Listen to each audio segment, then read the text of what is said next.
c'est pour ça que vous devez m'aimer. Malgré le fait que je dis des choses qui peuvent piquer un peu. Parce que mon but, c'est que notre vie, votre vie, la mienne, soit utile sur cette terre. Quelle est l'image que tu as de toi? Quelle est l'image que tu as? Ce sont des questions profondes. Hein? Les gens n'aiment pas faire des introspections. Les gens n'aiment pas s'examiner, mais la Bible dit examinez-vous. Il faut pouvoir... J'aime me coucher dans mon lit, éteindre la lumière. Vraiment quand c'est calme. Et je réfléchis à ma vie. Je dis en fait, quelles sont mes motivations? Pourquoi je fais ce que je fais? Qu'est-ce que je crois qui m'amène à faire ce que je fais? Qu'est-ce que je recherche en fait? Quel type de personne est-ce que je suis? Au-delà de l'apparence que je peux donner aux gens de l'extérieur. Qu'est-ce qui me motive?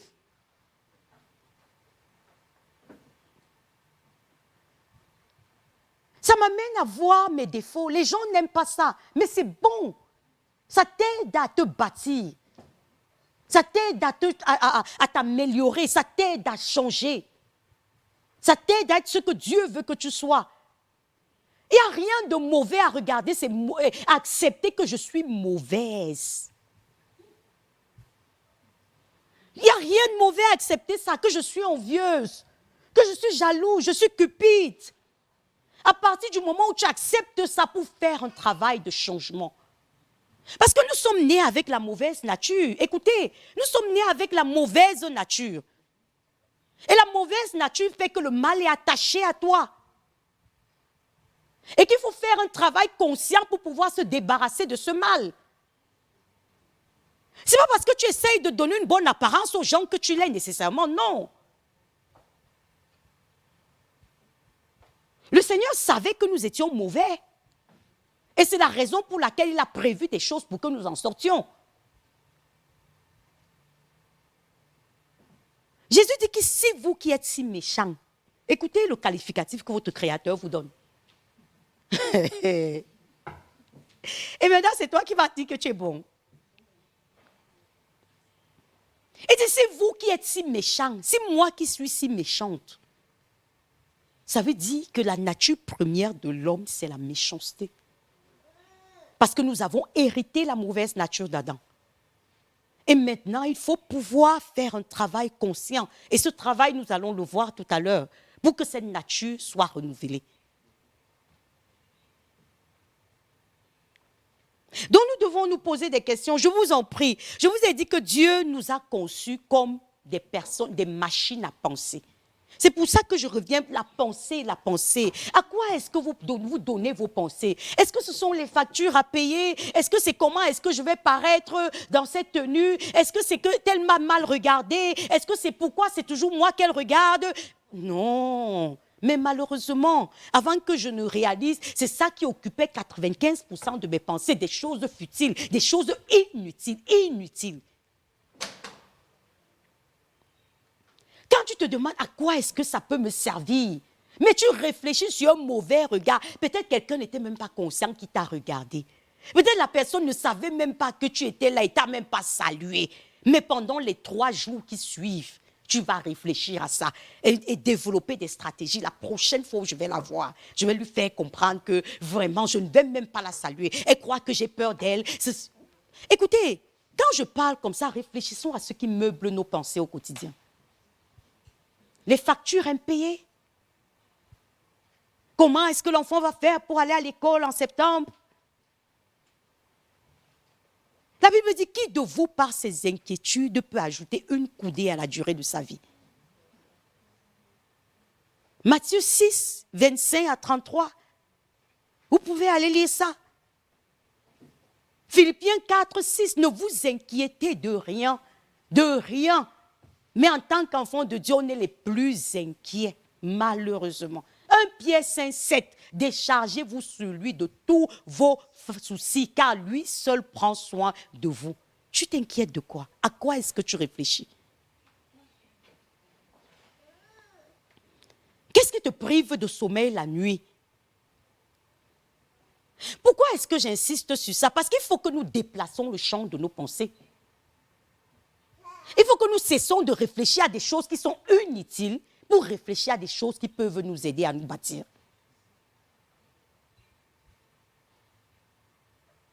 Ce qui est certain, c'est que l'inquiétude ne résoudra aucun problème de ta vie. Ce que ça va t'apporter, c'est le stress. Ce que ça va t'apporter, c'est les nerfs. Ce que ça va t'apporter, c'est la tension. Ce que ça va nourrir en toi, c'est la colère. Donc, autant mieux réaliser que tu dois accorder tes pensées à ce qui est utile pour toi. Et ce qui est utile pour toi, ce sont ces questions fondamentales. Quelle est l'image que Dieu a de toi? Toi-même, tu as une certaine image de toi. Est-ce que tu réfléchis à l'image que Dieu a de toi?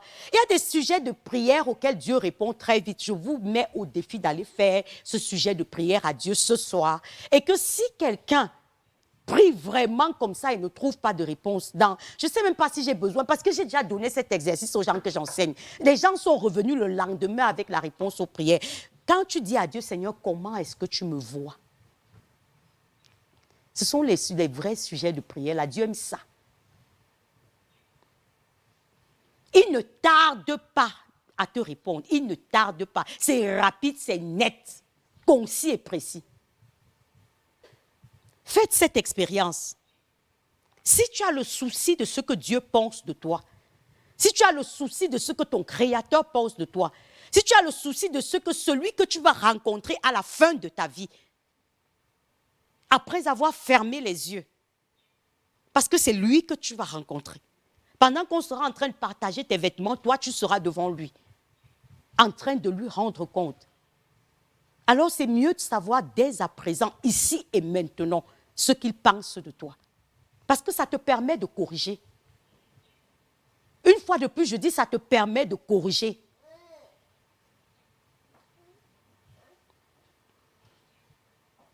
Parce qu'un jour, il va te le dire, mais ce jour, tu ne pourras rien y changer. Ce sera pour prononcer un verdict sur ta vie. Donc, posons-nous ces questions. Ces questions sont fondamentales. Qui es-tu en réalité? Qui es-tu? Voilà comment la société nous a appris à nous définir. La société nous a appris à nous définir par un nom.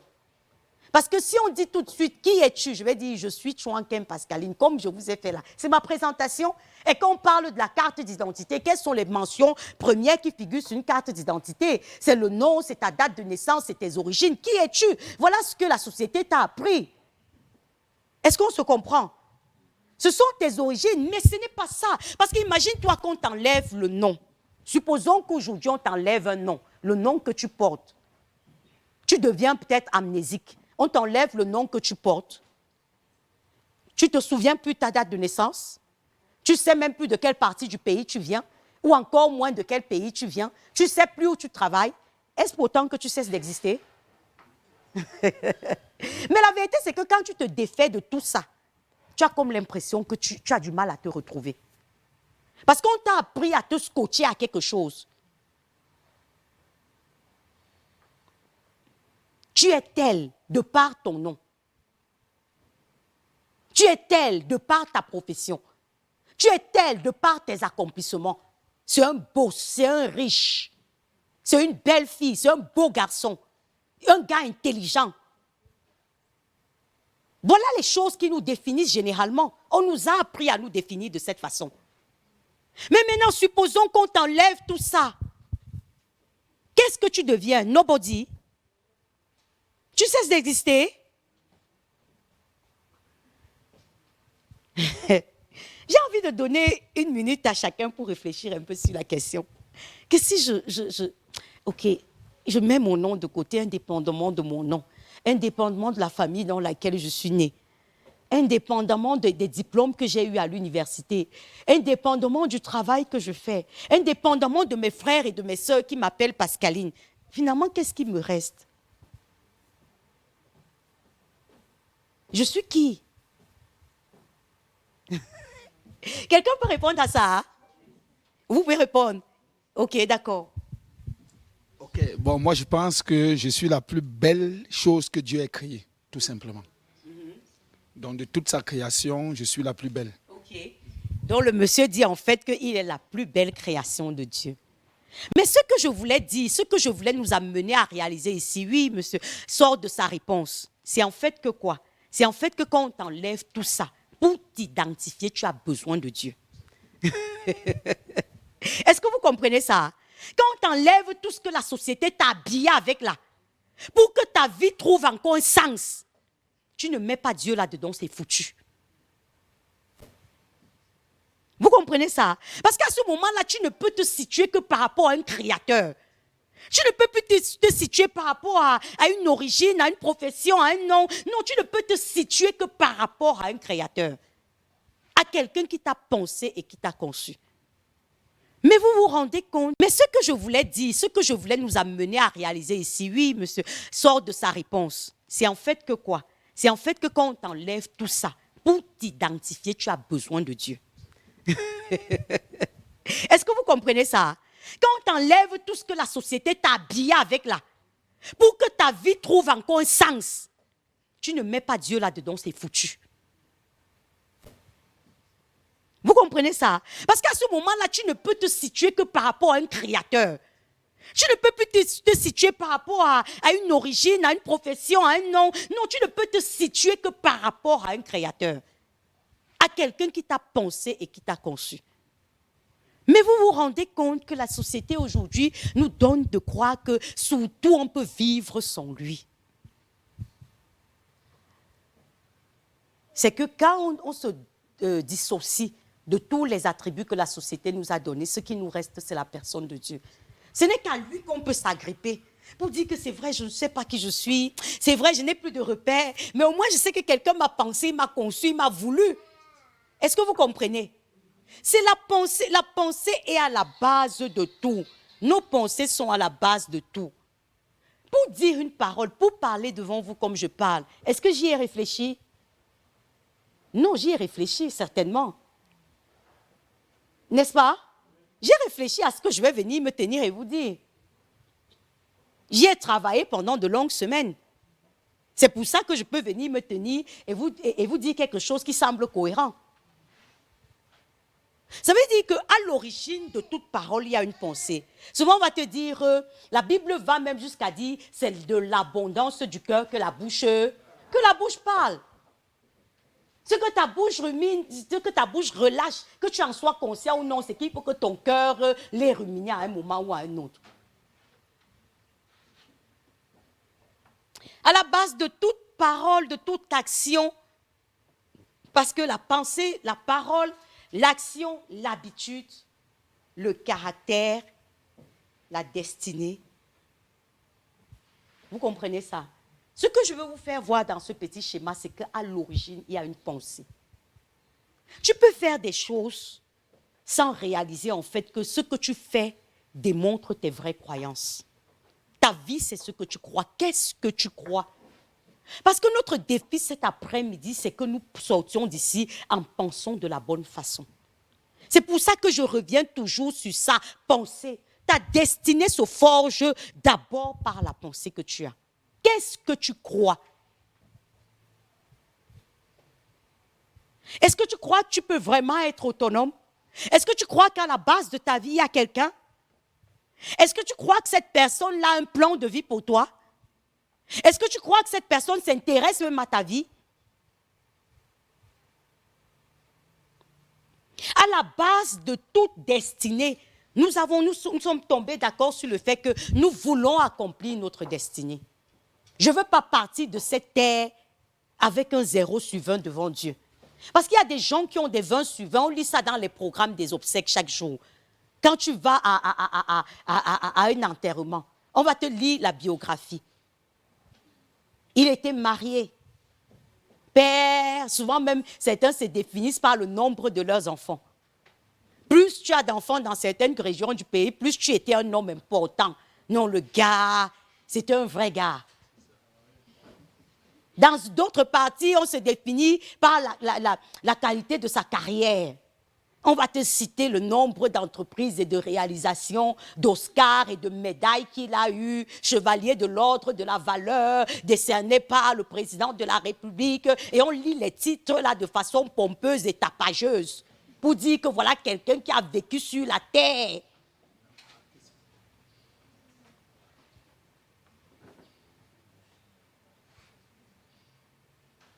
Il a été membre de plusieurs associations, élite de ceci, élite de là, élite de là. On dit que non.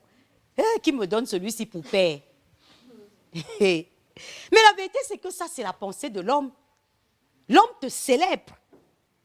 Mais souvent, très souvent même, très souvent, pendant que les hommes sont en train de te célébrer comme ça, je t'assure, la personne là, c'est que je n'ai pas envie de vous raconter un certain nombre d'histoires ici. Vous pouvez commencer à me regarder un genre. Je vous assure. Mais Dieu m'a souvent montré, pendant que le cercueil des gens est couché au salon, ce qu'eux, ils sont en train de subir comme jugement. Vous savez, quand Dieu t'appelle, il t'équipe. Hein? Parce qu'il veut que tu comprennes un certain nombre de choses. Pendant qu'on célèbre au salon, on danse. Dieu te montre que voilà la vraie position de la personne que les hommes célèbrent là-bas. C'est triste que beaucoup n'en soient pas conscients. Mais ma prière, c'est que pour être venu ici cet après-midi, que Dieu te donne de donner un vrai tournant à ta vie. Un vrai tournant à ta vie. Parce que nous tous, nous allons passer. Souvent, vous savez, on a des slogans dans nos églises. J'appelle ça des slogans. Excusez-moi, je ne mourrai pas, je vivrai. Je proclamerai les œuvres de l'Éternel. La vérité, c'est que si Dieu te laisse sur cette terre jusqu'à 120 ans, c'est toi qui vas demander la mort. Tu vas dire au Seigneur, prends-moi. Parce que pour te lever, aller aux toilettes sera un dilemme pour toi. Ce sera un challenge. Pour mettre la nourriture dans ta bouche, on doit devoir écraser ça en pas. Tu n'auras même plus le goût de rien. Les personnes que tu as connues, avec lesquelles tu as vécu ta vie, a du plaisir maintenant parce que je sais que je peux appeler Christelle, je peux appeler Barbara, je peux appeler ainsi. À cet âge-là, tu vas appeler qui? Tu vas dépendre des êtres humains pour te lever le matin et pour te coucher le soir. La seule prière que tu vas faire à Dieu, c'est je fais encore quoi ici? Pardon, prends-moi. Parce que souvent, quand on dit je ne mourrai pas, je vivrai, c'est comme si Dieu te donnait les 1000 ans là à vivre, tu pouvais le vivre. Non!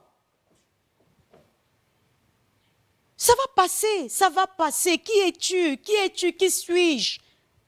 Qui suis-je? Voilà ce que la Bible dit de moi. C'est que l'homme est semblable à un souffle, un souffle, un souffle. Hein? Vous savez ce que ça veut dire un souffle?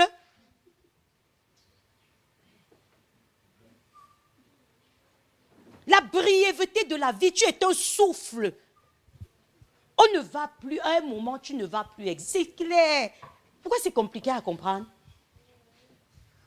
Que tu es en train de passer, que tu passes même très brièvement. Voilà ce que la même Bible dit encore, après avoir dit que tu es semblable à un souffle. Jacques 4, voilà ce que la Bible dit encore. La vapeur. Je crois que chaque femme ici connaît la brièveté de la vapeur. Tu ouvres la marmite comme ça te brûle, mais tu ne peux même plus voir. À peine c'est, pop, pop, un instant, pop. Voilà ce que la Bible dit de toi. Et vous croyez que vous pouvez venir dans un tel contexte où le temps que tu as à passer est si court et tu blagues? Vous croyez vraiment que c'est sérieux de s'amuser avec sa vie? C'est sérieux de vivre sans réfléchir aux véritables enjeux, sachant que tu es comme de la vapeur? Non. Ma prière vraiment, c'est que cet après-midi, c'est que tu réalises ces choses. Et que tu fasses ce qui est nécessaire pour cadrer tes pensées. Pour donner un vrai sens à ta vie. Si tu blaguais encore, qu'à partir de cet instant, tu cesses de blaguer. Parce que la vie ne te fera pas de cadeau, malheureusement. C'est bref, c'est rapide, ça va vite. Ça va très, très vite, très vite. Voilà des réflexions qui fondent nos pensées de chaque jour.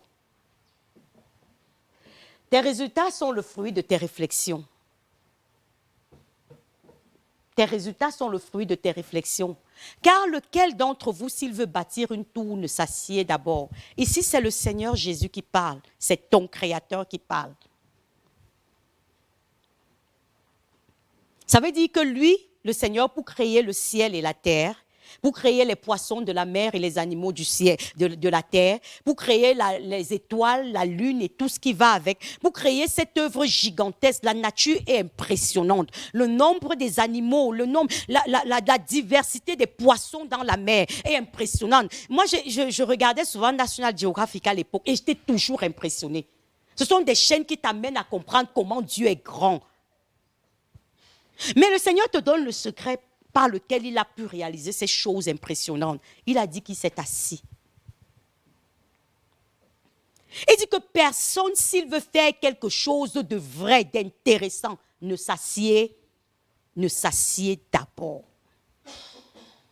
S'asseoir, c'est pour faire quoi en fait?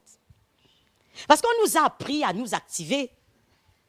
Le psaume 127, le verset 2 dit qu'en vain vous levez-vous tôt matin et vous couchez-vous tard le soir pour manger le pain de douleur. On a appris aux hommes à s'activer. Mais les gens qui font de véritables réussites sont ces personnes-là qui peuvent s'asseoir d'abord et penser. Si toi, tu veux réussir ta vie, si tu veux réussir ta destinée, si tu veux que ton passage sur cette terre soit celui que ton Créateur a prévu pour toi, je crois que tu es en train de faire la bonne chose cet après-midi. C'est que tu es assis. C'est que tu es assis. S'asseoir d'abord. S'asseoir pourquoi? Il faut s'asseoir. Il faut s'asseoir. Et réfléchir. Voilà ce que Proverbe 16, 20 dit. Celui qui réfléchit sur les choses trouve le bonheur. Nous tous, nous cherchons le bonheur. L'homme est en quête du bonheur.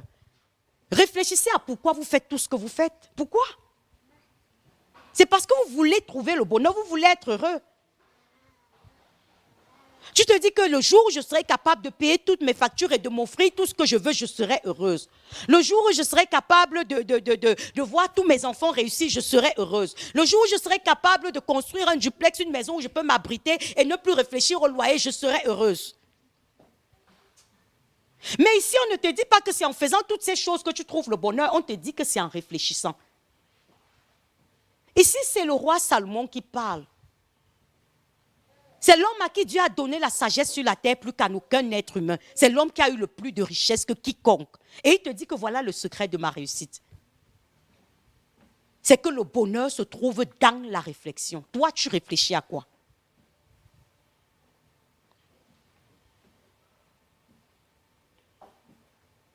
Tu réfléchis à quoi? À comment bien tacler? À comment? Parce que les gens réfléchissent pour mentir. Les gens réfléchissent pour duper les autres. Et ils réfléchissent beaucoup et même bien. Les gens réfléchissent pour se faire passer pour ceux qu'ils ne sont pas. Mais toi, tu réfléchis à quoi? Tes résultats sont le fruit de tes réflexions. Qu'est-ce qui te nourrit? Qu'est-ce qui te nourrit? Parce qu'on se laisse nourrir par n'importe quoi. Aujourd'hui, quand on regarde le temps que les gens passent dans leur téléphone pour regarder la prostitution, le sexe, l'immoralité et tout ce qui va avec, tu te dis, en réalité, est-ce que tu as compris même que ce sur quoi tu réfléchis, c'est ça qui va te donner un résultat à la fin de ta vie? Tous nos moments de distraction, c'est dans le téléphone. On se lève le matin avec, on se couche le soir avec. En milieu d'après-midi, on est avec. Pour en faire quoi? Pour voir des choses qui ne nous servent à rien. Ou alors, non, même pas, qui nous détruisent. En fait, parce que tout ce que tu reçois a un impact sur ta vie, que tu en sois conscient ou non. Soit ça t'élève, soit ça t'abaisse. Soit ça te rapproche de Dieu, soit ça t'éloigne de Dieu. Parce que la vérité, c'est que supposons que Dieu soit à ce mur. Plus je me rapproche d'ici, plus je m'éloigne du péché. C'est clair. Donc tout ce que tu écoutes, Soit ça te rapproche de Dieu, soit ça t'éloigne de Dieu. Et il n'y a aucune activité que tu mènes qui soit inutile. Non, ça forge quelque chose en toi. Ça te bâtit. Parce que la preuve, c'est que cet après-midi, tu pars d'ici étant différent.